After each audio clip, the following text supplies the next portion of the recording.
Hello, Rachel, and welcome to our second interview. How exciting. Hello, Kylie. Hello. I feel like I've known you my whole entire life, mate. I know, it's a bit weird, isn't it? But we did finally meet a couple of weeks ago now, a few weeks now, wasn't it?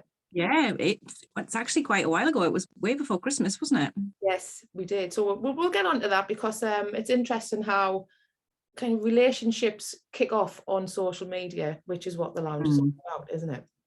So Rachel, tell us what you do, what you're all about, what your business is.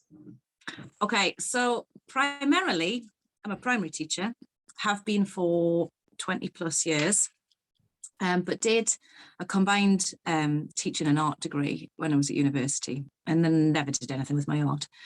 And then had 2 children and was a bit like, I think I need a hobby. So I started picking up my painting again and watercolor predominantly, and sort of snowballed really. Started creating little pictures for friends, children, and my own children, and then opened an Etsy shop and didn't really know what I was doing, to be honest. But then it just sort of developed without really any effort. Found myself taking on lots of commissions, doing paintings for people. And so I started calling myself a small business owner because I realized that's actually what was happening. So yes, I still teach. I teach 4 days a week, and I do Little Flowers by Sligo every other hour that God sends. Yes, I know. And I was really excited about this one, Rachel, because I think you have a very similar way of thinking in terms of business, drive, determination. It's like nothing will get in your way. Yeah, which I think irritates my husband quite a lot. But you know. I mean, me and Gaz is my husband, as you know, for the people listening. Me and Gaz have these conversations, and sometimes he's like, "You're so in your own head." Like, sometimes I'm in the same room as him, but he's like, "You're not at all." And I think that's exactly what Lee says about me. And sometimes when I'm really a bit sort of in my zone, he'll be like, "Well, I miss you. Where are you?" Yeah. So I do have to keep giving myself an occasional wake-up call, because when you do something that is based at home and it takes a lot of your time and energy, you forget that also takes the time away from everybody else around you. Yeah, agree. Yeah. And I'm interested, right? I like to do a bit of scene setting. Tell us, is this where you work, Rachel? Where are you? Yeah, so I'm very fortunate to have a spare bedroom in my house, which I call my studio because then it sounds like really posh and official. Well, mine's a shed essentially, isn't it? So yeah. So it's the spare bedroom, but essentially my studio, so it's full of my things. Yes. But it's right at the end of the house, so I get a little bit of peace and quiet. It's great that you've got your own space, because I know many people don't. I certainly didn't have my own space for a long time, but it's important, isn't it, to be able to get out of there. So yeah, tell us about a typical day, because you come across as, and tell us if this is incorrect, but this is how you come across as: very grounded, very relaxed. That's how you come across on social media. Okay. So tell us about a typical day in terms of your business. Like, what does your week look like for Little Flowers? Okay, so I always try and do a little bit of social media when I get up in the morning, because I have obviously a huge chunk of the day where I'm not at my phone. So I try and do a little bit first thing in the morning before I'm then absent from it for most of the day. And then from about 3:30, when I can get back to my phone, I'll do a little bit of social media sort of check-in, if you like. Mm-hmm. And then when I get home and I've done all, the usual, feed the kids, do the housework, that sort of thing. Then I start work around about 8 o'clock in the evening, and sometimes work through till about 11. Wow. So I do weird hours with this job. And then on my Monday, which is my day when I'm at home, I work solidly for the whole day. And I try and grab a few hours on a Saturday and a Sunday, although I'm trying to keep Sunday free so that we've at least got one day that doesn't have anything to do with Little Flowers. So you work some outrageous hours, because my brain just, I don't know about you, when you're at your most creative, I know some people are creative on a night, but after 4 or 5 o'clock, and how you do it after being in school, after 4 or 5 o'clock, I'm like compartmentalizing, because I don't ever think about Little Flowers when I'm at school, and I don't think about school when I get home. So I know a lot of teachers like take their work home and would maybe not understand how I do this, but over the years that I've been teaching, I've definitely learned I have to leave school at school. It's the sort of job you have to learn to walk away from, because otherwise you'd work every hour God sends, and you can't do that. So actually, when I'm working on Little Flowers, I'm not thinking about school, and when I'm working at school, I'm not thinking about Little Flowers. It is about compartmentalizing everything. Yeah, and it's interesting that you say you can't work all those hours, because, and I get this quite a lot, and I think a lot of women in business do get, they feel the pressure, don't they? They feel the guilt away from their families. And I get, or I certainly hear the kind of comments saying, you're always busy, you're always 100 miles an hour. But I enjoy that. I enjoy it. That's what would we? I get an awful lot of it gives me drive. Like, I like to be busy. I mean, yes, don't get me wrong, it'd be nice to sit down with a cup of tea and do nothing for a few hours, but but you'll get bored. But actually, I really love what I do. I love every part of what I do. So it's not a chore. I just have to be careful to stop sometimes, because it's not easy to rein yourself in when you love what you do. Absolutely. And I've just had a dip onto your shop before we started recording on Etsy. And it says you're taking a little break. I know. Tell me what's happening. That is the first time I have put my Etsy shop on holiday in 3 years. I've always, been close to hovering over the button and then, no, it'll be fine, I'll keep going. But I'm going through a little bit of a change at the moment with Little Flowers, long overdue change. So it made sense to just put the shop on holiday, focus on the change, and then come back having rearranged a few things. So you are going to continue with Etsy? Tell me that is going to happen. Yeah. So anyone who's listening, Rachel is my go-to Etsy guru in the lounge. Anyone who asks anything about Etsy, I'm like, Rachael Sligo. She's just a go-to guru. So yeah. Etsy changed a lot during the pandemic, because one of the things I was doing before the big C happened was running family workshops, creative family workshops, so linked to Little Flowers, and I did it for adults as well as children, and obviously pandemic stopped all of that happening, and it was a time when people were reaching out for creative outlets, because everyone was stuck at home, people were trying new things, people were looking for ways to kind of keep busy at home. So my Etsy kind of adapted and changed to suit that audience, because a lot of my ideal clients are families with children.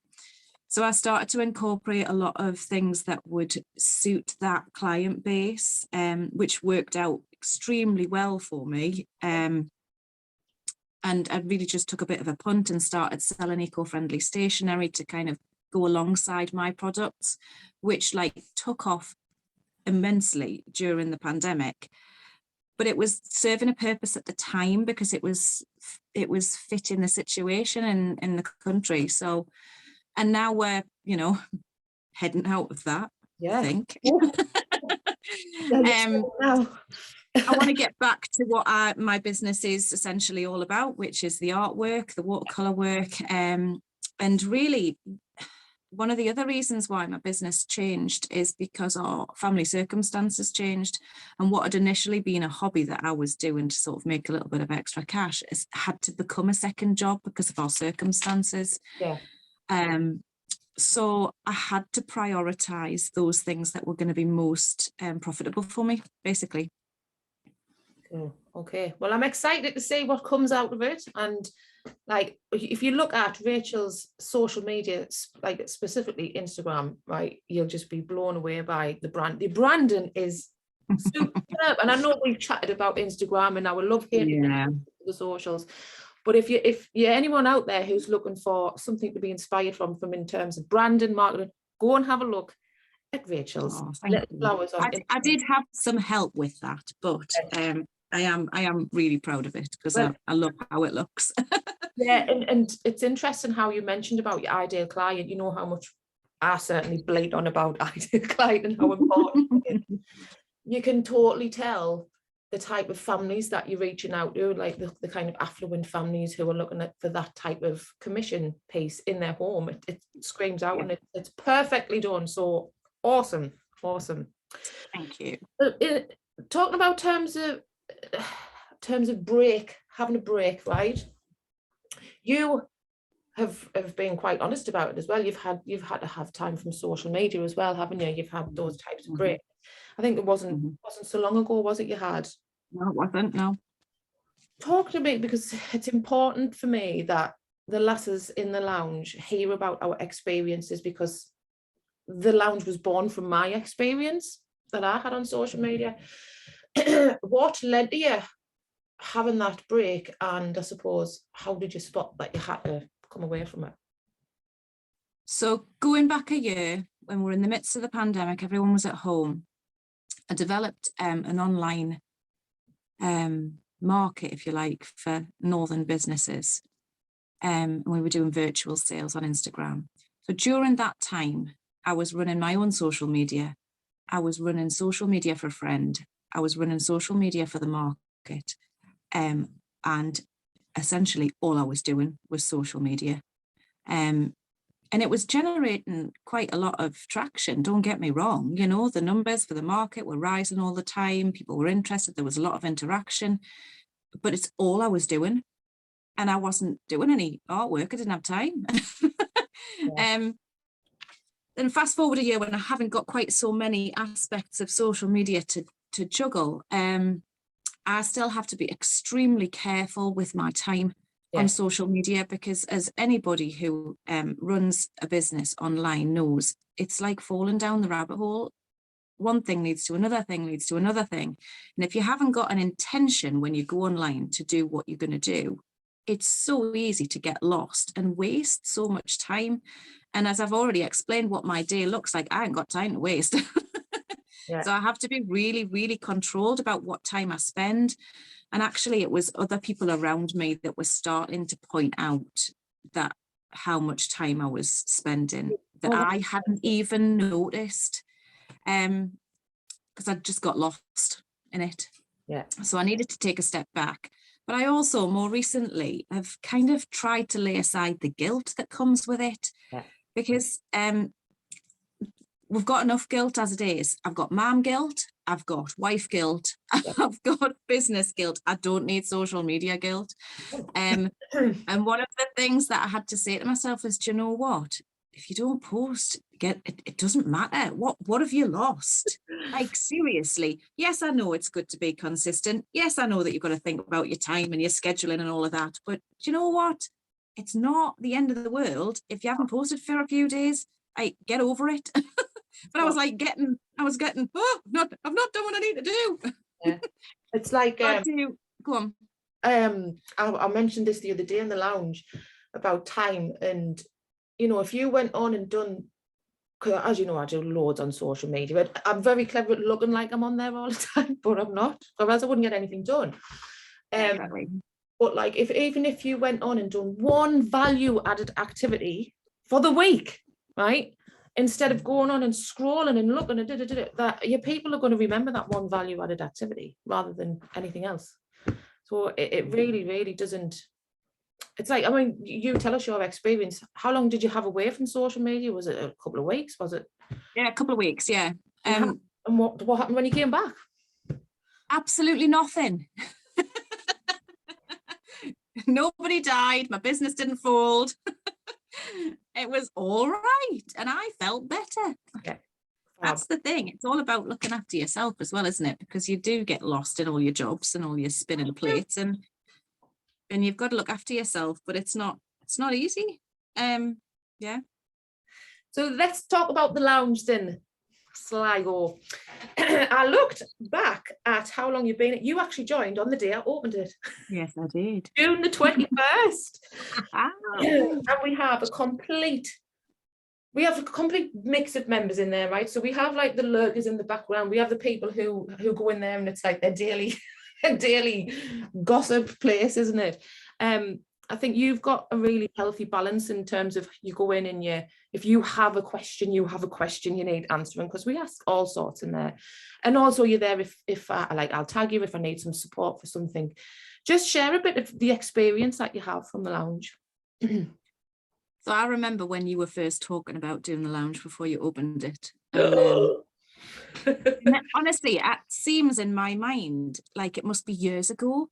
I know, because so much has happened in such a short space of time. I mean, how many have you got in the lounge now?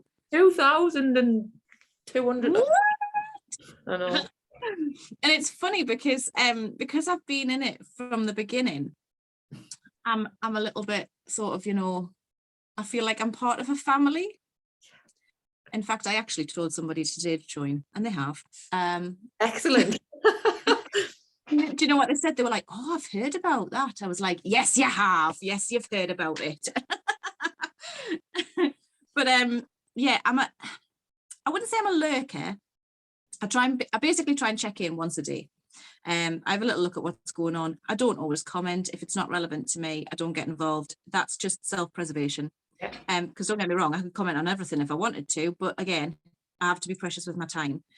I am a bit of a user. I'm not going to lie. When I've got a question to ask, I come in and I ask the question. But I know people don't mind that. Yeah. And that's what makes the lounge different, because don't get me wrong, I've been through so many different Facebook groups in my time. And I had a massive cull of them over the last year, because I was like, seriously, what are you adding to my life other than cluttering up my feed? Thousands of groups. And a lot of it is utter nonsense. Yeah.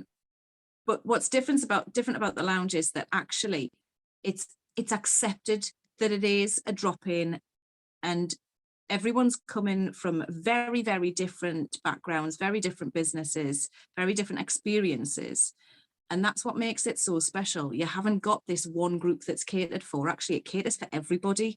And your question might only be relevant to 5% of the lounge, but that 5% are really engaged in supporting you with that issue or finding an answer for you. So I'm never afraid to sound stupid, which I probably often do with my questions. And also, there's none of that back chat, that sort of undertone of, well, you don't really know what you're doing. I've never once picked up anything like that in the lounge. And I think for social media, that's something quite special. Because let's be honest, social media is full of unpleasantness. You have to be honest about these things. And that just isn't present. Amazing. Thank you. And you talked about like how important your time is, and you go in, and rightly so, there's no finger pointing. If you don't want to interact in there, you don't interact. If you just want to sit in the background and read stuff, do it. Do you know what I mean? Because that's how it should be. Our next training that we've got coming up is all about planning and success, right? And that's what our theme has been for this quarter. If you were to give one bit of advice to somebody who's juggling all the things like you, and they were about to start a business off their side of the desk, like many of us have, what bit of advice would you give them? Plan out your time. Rolling from one day to the next is all very well, and taking things as they come, but it won't last you in the long run. Because things can mount up on top of you very, very quickly by doing that. Plan out your time. Know that when somebody comes to you and says, can you just such and such, you know straight away, actually, you can't, because you've planned out your time and you haven't got that time. And that's one of the most important things I find, because I'm not good at saying no. And I need to know what my day, my week, my month looks like, so that when somebody comes to me with a big job that I want to say yes to, I know I have to say no, because I've planned that out and I know I haven't got the time. Yeah. So just, even if it's like on a scrap of paper, I'm not talking about using anything fancy, or using, one of the lounge planners. I wasn't paid to say that. It's actually on my desk. Plan out your time. Yeah, plan out your time. If Because if it's not on the calendar, it's not happening. this is it. It's like, it's so, I spend like every Friday on the afternoon, I plan the week ahead. If I didn't do that, how could you even go into the week without? Well, where do you start? You don't know where to start. No, you And don't. if for any reason I've not sat and done my planning, that's exactly how I feel. I feel overwhelmed before I even begin. Yeah. And you said there about learning to say no.